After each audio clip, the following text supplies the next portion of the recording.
안녕하십니까. 지금 우리 주식은의 송프로입니다. 자, 오늘은 2026년도 7월 20일 월요일입니다. 오늘도 시장이 상당히 좀 무거운 하루로 마감이 됐는데요. 아마 여러분들께서 지금 주식시장을 바라보면서 아마 어둠 속에 있는 상황이라고 보여집니다. 바로 이제 그 길을 찾는 과정에 대해서 저희와 함께 그 길을 찾아보도록 할 텐데요. 힘겨우시겠지만 지금은 분명히 집중하셔야 하고 또 정답을 찾아서 함께 나아가야 될 길이라고 생각됩니다. 그렇다고 하면 어둠 속에 길을 찾는 과정 같이 한번 시작해 보도록 하겠습니다. 먼저 간밤에 있었던 증시를 좀 살펴보겠습니다.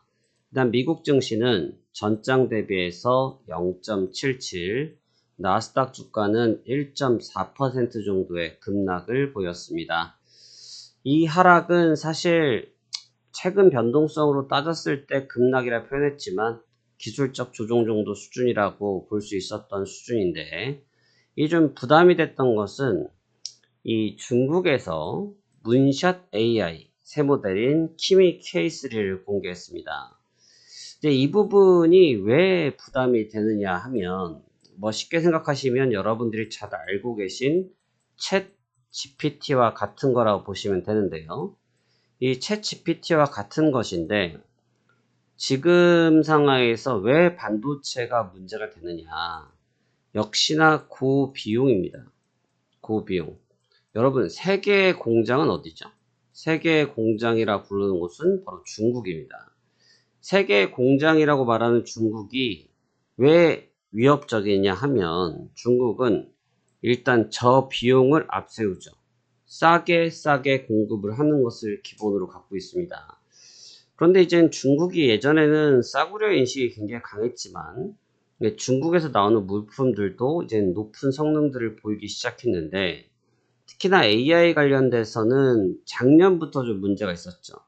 사실 작년 딥시크 때는 우리 명절 때였는데 증시가 폭락했었습니다. 증시가.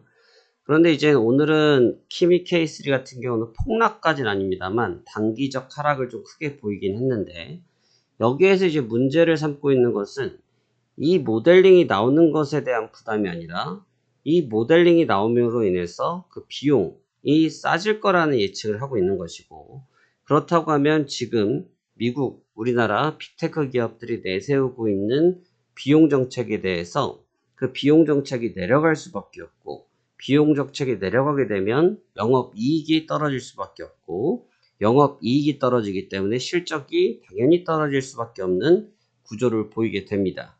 그렇기 때문에 이러한 악순환, 또 하나는 지금 미국이나 우리나라 쪽에서 AI 모델링을 할 때 사용하는 대량의 반도체 칩이라든지 GPU라든지 이런 측면들을 중국에서는 간결하게 처리하는 그 기술로 전환하고 있고, 그 기술 이면에는 소프트웨어를 기반으로 하고 있기 때문에 사실 반도체 기업들의 현재 과도한 투자라고 표현하는 게 맞을까요? 현재 투자에 대해서 고비용 인식이 안 그래도 강한 상태인데 이로 인해서 그 부담감이 더욱 커지게 되는 것이겠죠. 그런 부분들 때문에 시장이 민감하고 예민하게 반응하면서 하락 조정을 보였습니다. 또 하나, 미국 전사자 두 분이 발견이 되면서 중동 전쟁이 다시금 최고조로 치닫고 있는 상태입니다. 지난주 후반만 하더라도 강력하게 공격을 하겠다고 했던 트럼프 대통령이 일정 부분 유예를 하는 모습을 보이기도 했지만, 결국 다시금 무력 전쟁이 발생될 가능성에 대해서 가능성이 아주 높아진 측면들이 증시를 자극하고 나가고 있다, 이렇게 우리가 볼 수 있겠습니다. 이로 인한 부분들 때문에 지난 금요일장은 다우지수 하락 조정하면서 마감이 되었고요.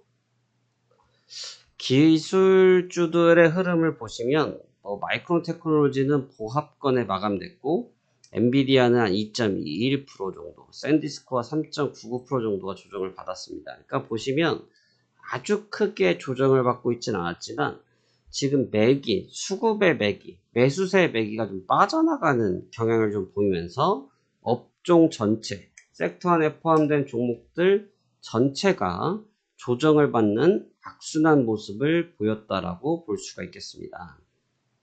아주 뭐 나쁜 상황까지는 아니겠지만 이러한 상황들이 반복됐을 경우 증시는 차익 실현 압박을 피하기가 쉽지 않은 상황에 놓여져 있다라고 분석이 할 수가 있겠고요. 다음 장 보도록 하시면 일본 같은 경우도 오늘 4% 정도 조정을 받았는데 키옥시아홀딩스가 하한가를 지키면서 16%가 밀렸습니다. 역시 반도체 관련된 게 사실 우리나라는 오늘 일본보다는 덜 밀렸거든요.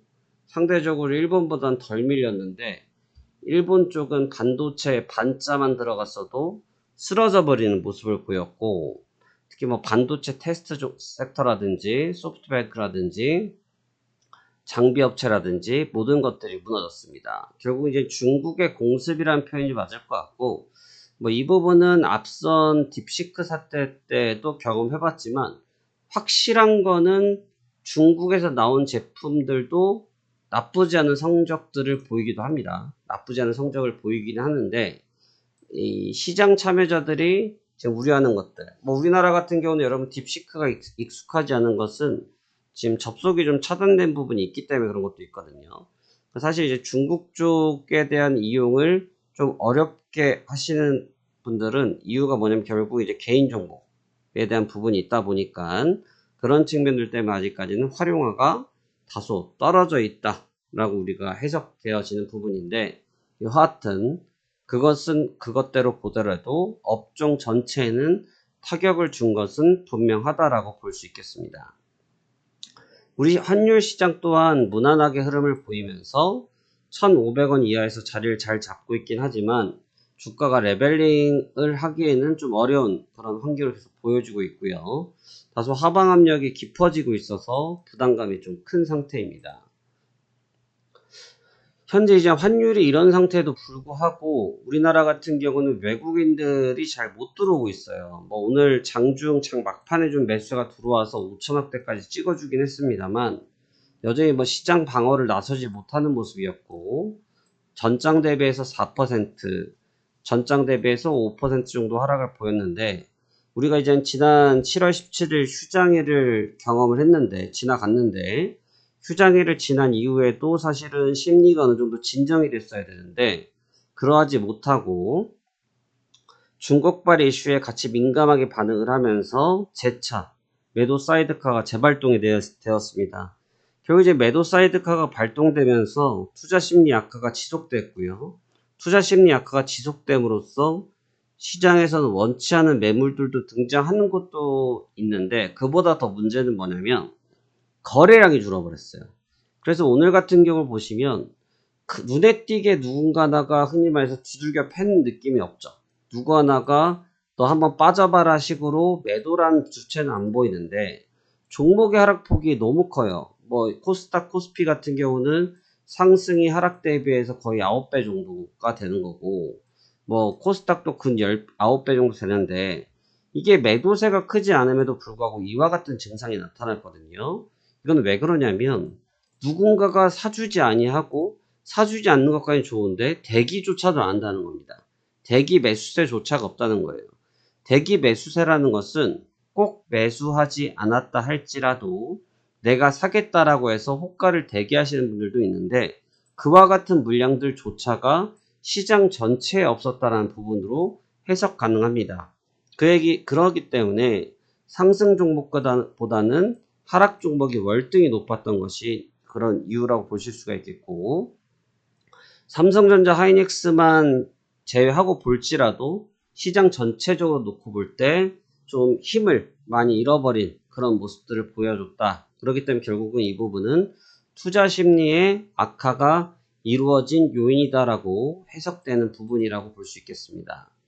그래서 방금 보여드렸던 것처럼 수급적인 부분은 개인 투자들도 역시 마찬가지로 뭐 아주 소규모의 매수를 보여줬고, 이런 부담감 속에 적극적으로 매수를 못했지만 여전히 가격적 메리트를 느꼈던 일부 투자자들이 매입하는 모습이 보여줬고요. 외국인들은 장중에 매도세를 많이 보였다가 오후 들어서 매수세로 좀 턴을 하는 모습을 보였습니다. 기관들 역시 차익 실현하는 모습을 보였고요. 그러니까 수급적으로는 외국인들이 단면적으로 본다고 하면 매수를 하긴 했는데 질적으로 좋은 매수를 보이지는 못했다라고 해석하시면 좋을 것 같습니다. 지수는 오전 개파락이 출발됐는데 그래도 이제 하루를 휴장하고 주말을 이틀 보내고 나다 보니까 개파락이 났지만 어느 정도의 좀 파이팅 하자는 마인드가 있어서 시장이 좀 받아치는 모습이 나왔지만 불과 30분 만에 역으로 차익 매물을 맞으면서 흘러내려 버렸고요.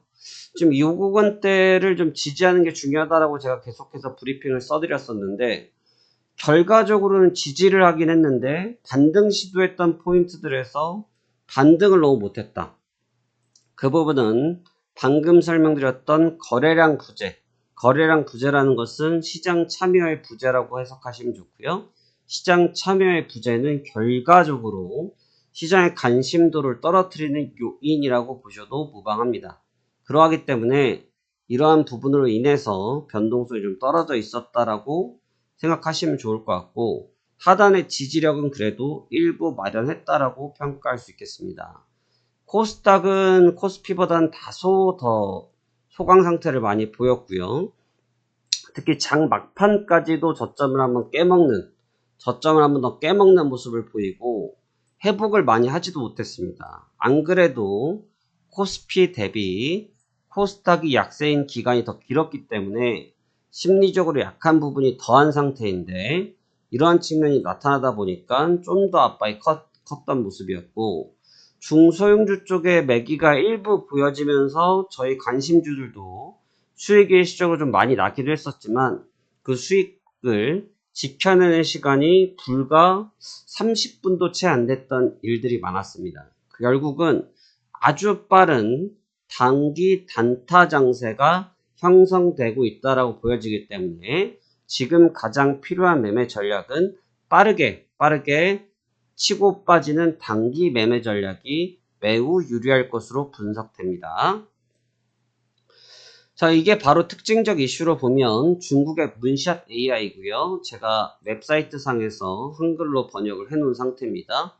키미 K3라고 하고요. API라는 것은 컴퓨터와 프로그램이 연동하는 그런 신호 체계를 말을 하는 거고 뭐 다운로드를 언제든지 받을 수 있고요. 보시면 챗 GPT와 거의 동일한 모습을 보이고 있죠. 그래서 언제든지 글을 써주면 답을 주는 부분이 있고 제가 굳이 이 검색하는 창을 열진 않았습니다. 그런데 제가 일부 데이터들을 검색했을 때 아주 최신화된 데이터다 보니까 빠르게 검색되는 부분이 있었고 하지만 저희는 이제 한국에서 하고 있다 보니까 일부 데이터들이 제한되는 부분들도 살필 수 있었습니다. 하지만 굉장히 빨랐다라는 건 분명하고 그럴 수밖에 없는 것이 생각해 보시면 간단합니다. 동일한 시대에 나왔던 동일한 모델인 뭐 H사의 뭐 제일 많이 팔리는 뭐 S 모델이라든지 그랜저 모델 이런 차량 모델 있지 않습니까? 그런 모델들도 겉모양은 같지만 최신 연식으로 갈수록 그 안에 있는 옵션이 달라지지 않겠습니까? 그러니까 결국은 최신형이 좋은 것인데 그런 것처럼 마찬가지의 모습이라고 생각하시면 되고 문제는 여기에 들어가는 개발 비용이 적다는 것. 그게 바로 중국에서 딥시크에서도 이슈가 있었는데 100억 이내로 만들었다는 측면들.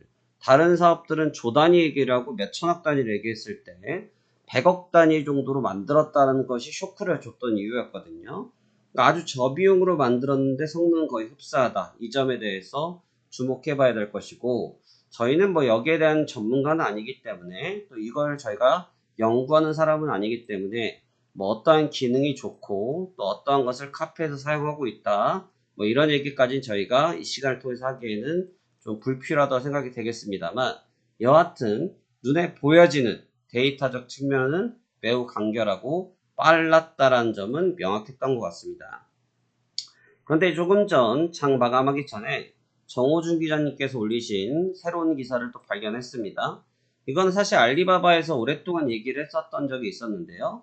키미 K3 쇼크 단 이틀 만에 중국 세계 최고의 수준 AI 또 내놓는다 라는 얘기 나왔고 Q1 3.8입니다. 이거는 뭐 일전에 알리바바 측에서도 많이 공개를 했던 내용인데 이 수준의 성능이다. 2.4조 개의 파라미터에 구성된 모델이다라는 부분이 있는데 여기에선 좀 차이가 있어요. 자, 딥시크는 파라미터 양을 줄여서 사용한다고 했을 때 반대로 이 지금 키미스 K3와 다르게 큐인 3.8 같은 경우는 많은 양을 사용하기 때문에 결국은 이제 반도체 소비로 이어질 수가 있거든요. 이제 반도체 소비로 생각한다고 하면 또 빅테크의 새로운 또 원동력이 될 수 있기 때문에 오늘 저녁에 해당 기사를 미국 본토에서 어떻게 해석하는지 함께 주목해 볼 필요가 있다고 생각이 됩니다. 그래서 오늘 우리나라장은 아주 참 재미진게요. SK하이닉스가 4.2, 삼성전자가 4.3 해서 두 종목이 양쪽 다 4%씩 조정을 이루어졌습니다. 근데 이 부분을 한번 봐야 될 부분이 특이하게도 두 대표 종목의 하락폭이 똑같습니다. 이거는 큰 물량들의 소진을 했는데 아마 포트폴리오 형태로 조정을 하지 않았을까라고 분석이 되어지고 잠시 집계된 데이터들을 제가 좀 더 분석해 봐야겠지만 동일 진폭을 보였다는 것은 동일한 사이클로 매도를 보였을 가능성이 높다라고 분석이 됩니다. 이 얘기는 결국은 포트폴리오 조정 과정이 일부 보였다고 생각이 되는 측면이 있어서 체크해 드렸고요.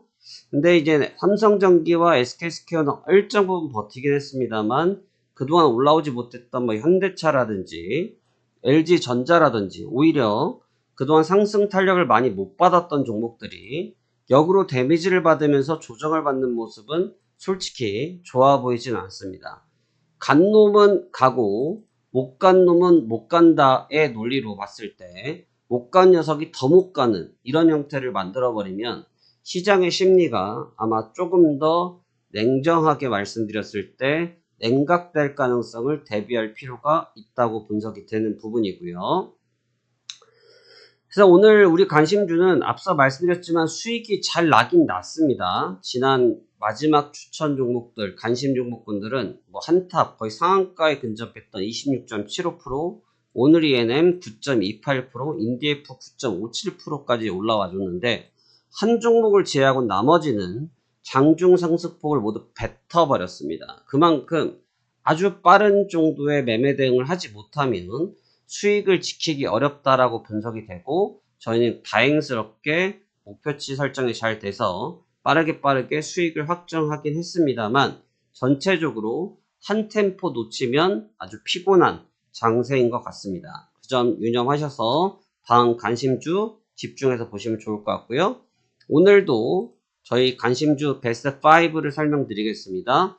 여전히 무거운 종목군보다는 가벼운 종목군들 위주로 보고 있고요. 옵투스 제약 5,800원 기준 4,750원 이탈하면 관심 제외, 7,000원 돌파 시 상승 기대, 피코그램 1,300원 기준 1,050원 이탈 시 관심 제외, 1,850원 돌파 시 추가 상승 기대하고 있고요. 스맥입니다. 2,600원이고요. 2,100원입니다. 3,500원 돌파 시 추가 상승 기대. 아이캐스트입니다. 2,900원입니다. 2,300원 이탈 시 관심 제외. 3,800원 돌파 시 추가 상승 기대하고 있습니다. DTNC입니다. 2,200원 기준입니다. 1,830원 기준이고요. 2,900원 돌파 시 추가 상승 기대하고 있습니다. 그래서 지금 이런 종목군들 보시면 무거운 종목군들을 통해서 큰 수익을 노리기보다는 작은 종목군들을 이용해서 빨리 대응하겠다는 의미가 강하다라고 보시면 좋을 것 같고요. 오늘의 환줄평입니다. 암색이라고 들고 나왔습니다. 우리가 암색이라는 뜻은 어두운 상태에서 주변을 더듬으면서 무엇을 찾는 과정을 암색이라고 하지요. 여러분들도 지금 어둠 속에 있을 겁니다. 빠르게 여러분들의 길을 찾을 수 있는 방향을 찾아보시길 바라겠고, 그것이 어려우시다라고 하면 지금 우리 주식은 팀에 빨리 도움을 요청하셔서 함께 이 어려운 국면들 잘 극복해 나가시길 기원드리겠습니다. 어려운 장입니다. 분명히 힘이 빠지시고 답을 찾기 어려운 그런 상황에 놓여 계신 여러분들 모두 힘내시길 바라고 저희 또한 여러분들께 좋은 의견 낼 수 있도록 항상 최선을 다해서 준비해 보도록 하겠습니다. 그럼 오늘은 여기까지 마무리 짓도록 하겠습니다. 지금 우리 주식은의 송프로였습니다. 고맙습니다.